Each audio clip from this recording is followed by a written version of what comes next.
क्या नहीं होना है, ठीक है। अब आपके जो प्रश्न है आप मुझसे पूछ सकते हो, ठीक है। हाँ जी, ओके। डबल एओ के लिए कोई बैच स्टार्ट करिए। अभी देखिए डबल एओ के जो 2 सब्जेक्ट्स होते हैं उसके लिए अभी हमारे पास कोई बैच नहीं है और इस वर्ष में होगा भी नहीं। मतलब अगर आप 2022 मेंस की बात कर रहे हैं तो 2022 मेंस के लिए डबल एओ का कोई बैच नहीं है हमारे पास। तो प्लीज उसके लिए आप कहीं और पता कर लीजिए तो बेहतर रहेगा। बाकी कोई सवाल अगर आपके हैं तो आप पूछ सकते हैं। 120 ओबीसी क्या करें? पढ़ाई करें सर। 120 आप ओबीसी हैं, 120 आप जनरल हैं, 120 आप एसटी हैं, एसटी हैं, अच्छे नंबर हैं। मेंस की तैयारी करें, ठीक है। क्या करें? नहीं, तैयारी करें, मेहनत करें। एक्सपेक्टेड कट ऑफ क्या रहेगी? देखो बेटा, मैंने फिर से बोला, मैंने एक सर्वे कराया था। सर्वे में जो भी उसका परिणाम था वो मैंने आपके सामने प्रस्तुत कर दिया था। अब उसको अगर आपने देख लिया था तो ये खुराफातें अब दिमाग से निकाल दो। जब आपने देख लिया कि उसमें कट ऑफ क्या बताया मैंने, तो अब पढ़ो, ठीक है। उसके बारे में बार बार चर्चा करने का कोई विषय नहीं है। देखो, जिस आदमी के दिमाग में ये सवाल उठते हैं वो गलत नहीं है, लेकिन ये सवाल लगातार उठते ही रहे, कट ऑफ क्या होगा, कट ऑफ क्या होगा, रोज दिन में 3 घंटा उठ रहा है और तुम उस पर टाइम वेस्ट करो तो ये मूर्खता कहलाएगी। शुरू में उठा था, सर्वे हो गया, सर्वे देख लिया, खत्म हो गई बात। अब तो परिणाम आएगा, तब देखना क्या आया रिजल्ट। तब तक के लिए तो शांत रहो, ठीक है। एमईए के लिए कितना मार्क्स चाहिए? बेटा देखो, सिर्फ मार्क्स चाहिए से मार्क्स नहीं आते और पहले से कोई नहीं बता सकता। अभी हमारा एक स्टूडेंट था संदीप, अगर आपको याद हो, एसएससी सीजीएल 2020 का संदीप नाम था। उसका जो एमईए है ना वो कुछ 0.55 मार्क्स से रह गया। 86 रैंक थी उसकी, ऑल इंडिया रैंक 86, एमईए नहीं मिला। तो कहने का मतलब यह है, सिर्फ सोचने से नंबर नहीं आएंगे और 0.5 एक्चुअल मार्क्स अगर उसके कम रह गए तो कहने का मतलब यह है कि पहले से कोई नंबर टारगेट करके आपको जाना ही नहीं है। आपको एग्जाम में बेहतर करना है, वही सबका पर्पस होता है। एग्जाम में क्या करना होता है? To score as many marks as possible, यही टारगेट होता है ना। बस तो वही करके आओ तुम। अब ये थोड़े ना है कि तुमको एमईए नहीं चाहिए तो तुम कम सवाल करके आ जाओगे, नहीं। अगर ऐसा करोगे तो तुमको टीए भी नहीं मिलेगा। तो करना तो जिसको भी कुछ भी चाहिए वो अपना बेस्ट ही करके आता है। तो ये सब बातें अभी, और चूंकि पैटर्न अभी बदल गया है बेटा, तो इस नए पैटर्न में पुराने पैटर्न के हिसाब से थोड़ा ना कट ऑफ बताया जा सकता है अभी, नहीं। जो नया पैटर्न है वो तो बिल्कुल अलग तरह की मार्किंग स्कीम है, 3 नंबर के सवाल हैं, सारी चीजें बदल चुकी हैं। तो पैटर्न तो इस साल से बनना शुरू होगा। जब इस बार का रिजल्ट आएगा तब समझ में आएगा कि अच्छा चलो अगले साल वाले बच्चों को इस डेटा के हिसाब से क्या बताना है। तो इस सब चक्करों में मत पड़ो कि 390 में से, जैसे कई लोग, मुझे पता है यूट्यूब पे शायद कर भी रहे होंगे ये काम अब ना, कि 390 में 330 ले आओ तो एमईए पक्का। इन सब चक्करों में ना पड़ो, थोड़ा समझदार बनो आप लोग यार। बुद्धि का प्रयोग कब करोगे? बुद्धि का प्रयोग कब करोगे आप? अभी करो ना यही सब चीजें। कि अभी कैसे किसी को पता होगा कि कितने पे एमईए मिल जाएगा? ठीक है, तो बुद्धि का इस्तेमाल करिए सर। हाँ जी, और बताओ। मेंस का न्यू बैच, बेटा मेंस का एक बैच हमने लॉन्च किया था। अब मेंस का ड्यूरेशन ही इतना कम है, उसमें न्यू बैच आने की संभावना कहां पर है? ठीक है, समझ रहे हो कि नहीं? ऑलरेडी एक मेंस का बैच निकाला हमने ना, 19 दिसंबर से शुरू हुआ। आपने नहीं ज्वाइन किया तो कर लो जाके, अभी भी खुला हुआ है, ले सकते हो एडमिशन। उसमें 2 टॉपिक खत्म हो चुके हैं, तीसरा टॉपिक अभी चल रहा है। अब और नया बैच मेंस का थोड़ा ना आएगा अब। ठीक है।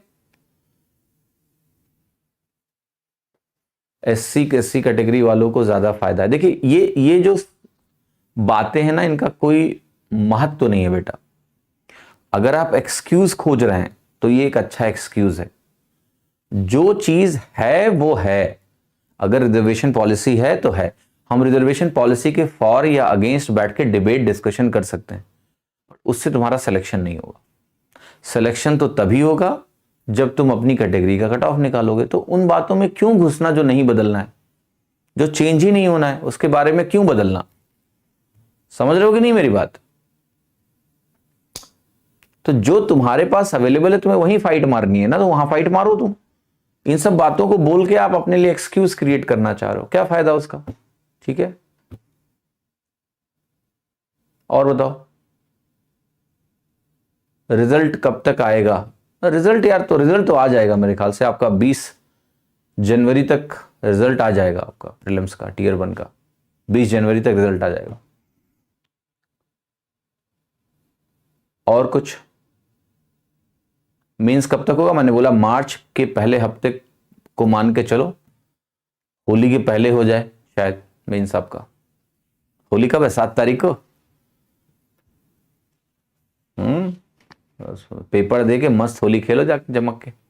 इस बार तो है ही नहीं टीयर 2 के बाद कुछ बेटा, फ्री हो गए तुम फिर जबरदस्त। टीयर 2 फोड़ दो, फ्री हो, मस्त होली खेलो गोबर वाली। हेलमेट पहन लो, पूरा शरीर पैक। यार मुझे ठंड ज्यादा लगती है और मुझे लगता है कि अगर ठंड लगती है तो शरीर को ढक लेना चाहिए, ज्यादा बच्चन पांडे बनने की जरूरत नहीं है या चुलबुल पांडे।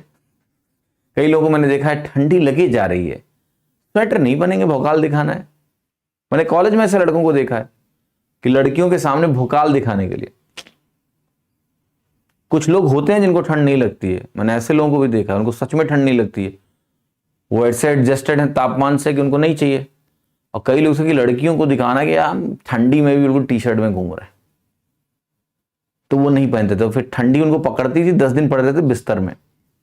तो हीरोगिरी नहीं करनी है, ठंड लगे तो कपड़े पहन लो। जैसे मैं देखो पूरा फुल टाइट हूं, मुझे कई लोग बोलते हैं कि इतना ठंड लगती है, हम कहते हैं हाँ लगती है, हमको लगती है, हम जानते हैं, पहनेंगे। ठीक है। 2 मोजे पहन रखे हैं मैंने, 2 तो पहनते हैं हर कोई 2 पैर में, मैंने 2 पैर में 4 मोजे पहन रखे हैं, मजे में हूं। पैर गर्म है, हाथ में ग्लव्स पहन लिया, ठंड लगी तो कान भी ढक लेते हैं। ठीक है। ओके, कंप्यूटर को लेके यार इतनी टेंशन मत लो, कंप्यूटर के लेके इतनी टेंशन मत लो। हम लोग यूट्यूब पे ही कंप्यूटर का मॉड्यूल करा देंगे, कुछ लोग करा भी दिए। देखो चिंता वहां करो जहां चिंता करनी है। कंप्यूटर हो जाएगा, एक तो क्वालिफाइंग है, ऊपर से इतना मुश्किल नहीं आएगा। अगर कॉमन बेसिक नॉलेज भी कंप्यूटर की लेके जाओगे तो हो जाएगा। तो मुझे नहीं लगता कि तुम कंप्यूटर में फेल हो जाओगे, ऐसी चिंताएं ना करें। ऐसा हो जाता है खैर। जिससे मैं आपको एक उदाहरण देता हूं, मैंने एक बार पोस्ट भी किया था फेसबुक पर कि कितने लोगों को ऐसा सपना आता है कि उनका जो है वो ग्रेजुएशन में फेल हो गए, कोई असाइनमेंट जमा करना था उन्होंने जमा नहीं किया और एग्जाम में फेल हो गए, ग्रेजुएशन ही पूरा नहीं हुआ। मेरे को ऐसे सपने आते हैं, अभी भी आते हैं। और फिर जब मैंने पोस्ट किया तो बहुत लोगों ने लिखा कि उनको भी ये सपने आते हैं। ठीक है, तो हो सकता है आपको सपने में आता हो कि आपका कंप्यूटर में आप फेल हो जाओगे, डर लगता होगा, बट ऐसा होगा नहीं। ठीक है, जैसे हम भी पास हो गए ना ग्रेजुएशन, उसके बाद भी देखो बताओ ये सपने आते रहते हैं यार कि असाइनमेंट छूट गया, फेल हो गए। क्योंकि कॉलेज में ऐसी सिचुएशंस बनती थी कि असाइनमेंट नहीं दिया तो वो गहरा आघात लगा होगा कभी, 1-2 बार तो ऐसा लगा कि फेल हो जाएंगे, तो वो आघात अंदर तक चला गया होगा। अब वो सब कॉन्शियस में होगा कहीं, तो वो बार बार सपनों के रूप में आता रहता है। तो डरो नहीं यार, कंप्यूटर में पास हो जाओगे तुम लोग। 260 से आगे कैसे बढ़ें? यार देखो, नंबरों का महत्व मॉक में उतना ही है जितना आपकी परफॉर्मेंस दूसरों के अगेंस्ट कैसी है। आप जब भी मॉक में आके बोलोगे कि 260 से आगे कैसे बढ़े, पेपर कैसा है, लोग कैसा परफॉर्म कर रहे हैं, इस पे बहुत निर्भर करता है कि 260 अच्छे नंबर हैं या खराब। जैसा भी हम रेमो विद टॉपर्स का शूट करता हूं मैं, है ना, तो रेमो विद टॉपर्स के शूट में जो टॉपर्स आते हैं, 95% जो टॉपर्स आते हैं उनकी हाइट मुझसे कम ही होती है, क्योंकि मैं 5'10" का हूं। ठीक है, 5'10" मेरी हाइट है, 5 फीट 10 इंच। सारे टॉपर्स लगभग छोटे ही होते हैं। अब 3 टॉपर्स ऐसे आए जिनकी हाइट मुझसे ज्यादा थी। अभी एक टॉपर आगे गया, उसकी 6 फीट 4 इंच की हाइट है। अब यार 6 फीट 4 इंच वाले के सामने मैं 5'10" छोटा लग रहा था, बहुत छोटा लग रहा था। तो जब फोटो वो ली गई है कैमरे में तो लग रहा है कि मैं बहुत छोटी हाइट का हूं। ठीक है, बट इट्स ऑल रिलेटिव, है ना। तो योर 260 इज लेस और मोर। आप परसेंटाइल देखिए, आप रैंक देखिए, नंबरों को मत देखिए ऐसे। मार्क्स देख के ऐसे थोड़ा ना कुछ पता चलेगा। अब जैसे 5'10" मेरी हाइट है, किसी के रिलेटिव में देखेंगे तब वो छोटी बड़ी पता चलेगी। अब जैसे इंडिया में जो एवरेज हाइट है उसके हिसाब से मेरी height it's above average 5'10". But अगर मैं जर्मनी चला जाऊं तो जर्मनी में लोगों की हाइट बहुत लंबी होती है, वहां के हिसाब से मैं कम रहूंगा हाइट का। तो ऐसे देखना, आपके रिलेटिव परफॉर्मेंस को जज करने के लिए पैरामीटर भी रिलेटिव लेना पड़ेगा। ऐसे नहीं कि 260 कैसा है, हम कैसे जाने, है ना। ठीक है, मैथ बुक सॉल्व कैसे करें? भले कॉन्सेप्ट आना चाहिए बेटा, कॉन्सेप्ट आने के बाद आप उन सवालों को सॉल्व करें, नहीं समझ में आया तो सोल्यूशन देखें, सोल्यूशन देखने के बाद जो चीज समझ में नहीं आई उसको नोट करें, ऐसे प्रैक्टिस करते रहें, धीरे धीरे प्रैक्टिस करोगे तो बेहतर बनोगे। Justice for CGL final year, यार ये बड़ा पेचीदा प्रश्न है। एक समय था जब हम लोग एसएससी इतना तेज धीरे काम करती थी, तब एक अलग चीज के लिए फाइट होती थी कि जो बेचारे ओवर एज हो गए हैं उनका एक लगता था कि उनके लिए एक्स्ट्रा अटेम्प्ट होना चाहिए। अब एसएससी इतना तेजी में है कि जो बच्चा फाइनली में वो अपीयर ही नहीं हो पा रहा है बेचारा। तो बट अब इसमें कई सारे पेच हैं बेटा, मैं लोगों से डिस्कस मैंने किए भी हैं कि और अभी कर भी रहा हूं कि इसमें कुछ करने से कुछ होगा भी या नहीं, उसके बाद ही कुछ कर सकते हैं। बाकी आप लोग अगर कोई कैंपेन वगैरह कर रहे हो तो मुझे बता देना, उसमें हम पार्टिसिपेट कर लेंगे, ऐसा कुछ नहीं है। अगर आप कुछ ट्विटर वगैरह पे कर रहे हो तो बता देना, हम भी आ जाएंगे, ट्वीट करेंगे आपके साथ, ठीक है, वो कोई दिक्कत नहीं है। ओके, अब देखो इसमें अभी पूरी चीज बढ़ जाएगी। जैसे आप कहोगे एग्जाम टलवाओ, अब देखो यहां पर दो धड़े हैं, एक फाइनल ईयर वाले बच्चे हैं, जो नॉन फाइनल ईयर वाले बच्चे हैं उनकी संख्या ज्यादा है, कम नहीं हो भी, तो वो कहेंगे क्यों टलवाओ डेट, हमको जल्दी नौकरी मिल रही है, हम क्यों करें इनके लिए लड़े। तो ये बहुत ऐसा विषय है कि ये बहुत सामंजस्य वाला विषय नहीं है, तो थोड़ा सा इस पे इंतजार करिए। बाकी बात करके अगर कुछ हो सकता है तो हम लोग करेंगे, ठीक है, या आप लोग कुछ कर रहे हैं तो हमें बता देना, हम आपका सहयोग में खड़े हो जाएंगे। आप आवाज उठाओगे तो हम आ जाएंगे कि भाई बच्चों के साथ जस्टिस करो, ठीक है। कल है तो ठीक है, बोल देंगे अपनी टीम को कि भाई बच्चे जो ट्वीट कर रहे हैं उनको देख लो और तुम भी कर दो एक दो ट्वीट बच्चों के साथ, ठीक है, चिंता ना करें इसके बारे में। ओके, अच्छा ई बताओ, तुम लोग पढ़ वढ़ रहे हो कि नहीं, पढ़ाई कर रहे हो, कितने घंटे पढ़ते हो रोज, चैट में लिख के बताओ। मैटर अंत में यही करेगा। अभी मेरे पास कोई एक जो टॉपर इंटरव्यू देके गया है, वो उसके साथ यही हुआ था पहले अटेम्प्ट में, पहला अटेम्प्ट था, दूसरा अटेम्प्ट जो भी था, उसको लगा उसका प्री में होगा नहीं, वो कह रहा है प्री निकल गया, फिर तो हमारी तैयारी ही नहीं थी।